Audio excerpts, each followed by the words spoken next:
सीखेंगे और इसको बच्चों को सिखा करके हम उसके माध्यम से वावेल का ज्ञान करा सकते हैं और शब्दों का निर्माण कॉन्सोनेंट के पहले वावेल आता है तब क्या होता है, कॉन्सोनेंट के बाद वावेल आता है तब क्या होता है, दो कॉन्सोनेंट के बीच में वावेल नहीं रहता है तब क्या होता है। तो उसी पर ये संदर्भित हमारी ये कविता है। आप लोग इसको दोहराएंगे और बच्चों को सिखा देंगे तो बच्चे बड़े आसानी से सीख सकते हैं। ए ई आई ओ यू को सब बोलिए, ए ई आई ओ यू को सब, ए ई आई ओ यू को सब, ए ई आई ओ यू को सब। अंग्रेजी वावेल कहते हैं, अंग्रेजी वावेल कहते हैं। ए ई आई ओ यू को सब, ए ई आई ओ यू को सब। अंग्रेजी वावेल कहते हैं, अंग्रेजी वावेल कहते हैं। हिंदी के स्वर के समान ही, हिंदी के स्वर के समान ही, हिंदी के स्वर के समान ही, हिंदी के स्वर के समान ही।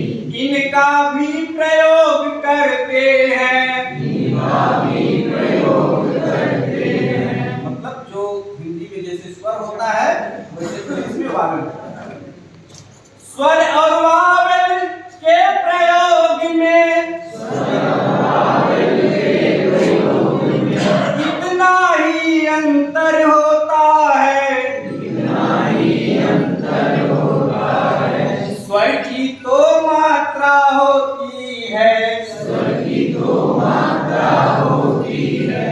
वावेल खुद ही जुट जाता है, वावेल खुद ही जुट जाता है। स्वर और वावेल के प्रयोग में, स्वर और वावेल के प्रयोग में इतना ही अंतर होता है, इतना ही अंतर होता है। स्वर की तो मात्रा होती है, स्वर की तो मात्रा होती है। वावेल खुद ही जुट जाता है, वावेल खुद ही जुट जाता है।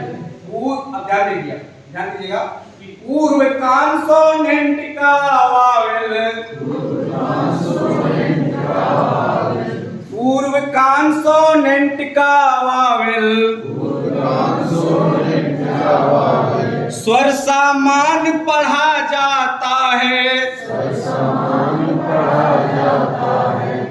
पूर्व कॉन्सोनेंट का वावेल, पूर्व कॉन्सोनेंट का वावेल स्वर समान पढ़ा जाता है, स्वर समान पढ़ा जाता है। बाद कॉन्सोनेंट का वावेल, बाद कॉन्सोनेंट का वावेल मात्रा मान पढ़ा जाता है, मात्रा मान पढ़ा जाता है।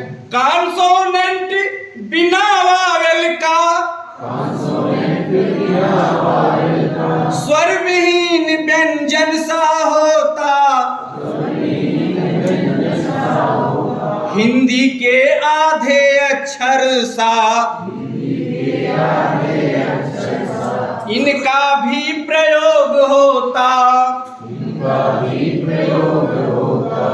किसी अंत के, किसी वर्ण के अंत में, किसी वर्ण के अंत में डब्लू या वाई जब आवे, डब्लू या वाई जब आवे उन्हें कहें सेमी वावेल तब, उन्हें कहें सेमी वावेल तब। क्रमशः ओ या ई पढ़ जावे, क्रमशः ओ या ई पढ़ जावे।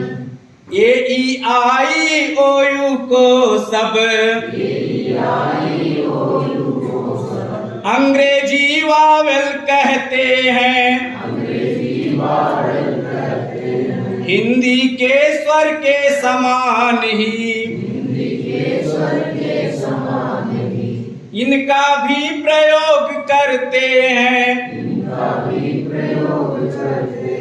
वावेल कॉन्सोनेंट जोड़कर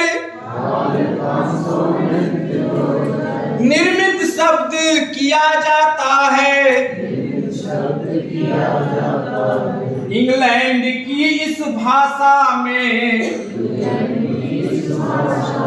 जिसको वर्ण कहा जाता है, पूर्व सदा डब्लू के वावेल कोई ना कोई रहता है। कभी कभी वाई के पहले वावेल ई जोड़ा रहता है। एक वर्ड का जितना हिस्सा एक वर्ड का जितना हिस्सा हम सब एक सांस में बोले उसे सर्ग या कहें सिलेबुल। वावेल गिने सिलेबुल तोड़े जितने वावेल मिले वर्ड में उतने सही सिलेबुल माने। वावेल एक सदा रहता है सभी सिलेबुल में दृढ़ जाने। कभी अंत में किसी सर्ग के कभी अंत में किसी सर्ग के डब्लू या वाई जब आवे उन्हें कहें से मीवावेल तब क्रमशः ओ या ई पढ़ जावे। ए ई आई ओ यू को सब अंग्रेजी वावेल कहते हैं। हिंदी के स्वर के समान ही इनका भी प्रयोग करते हैं। धन्यवाद। कॉन्सोनेंट का है।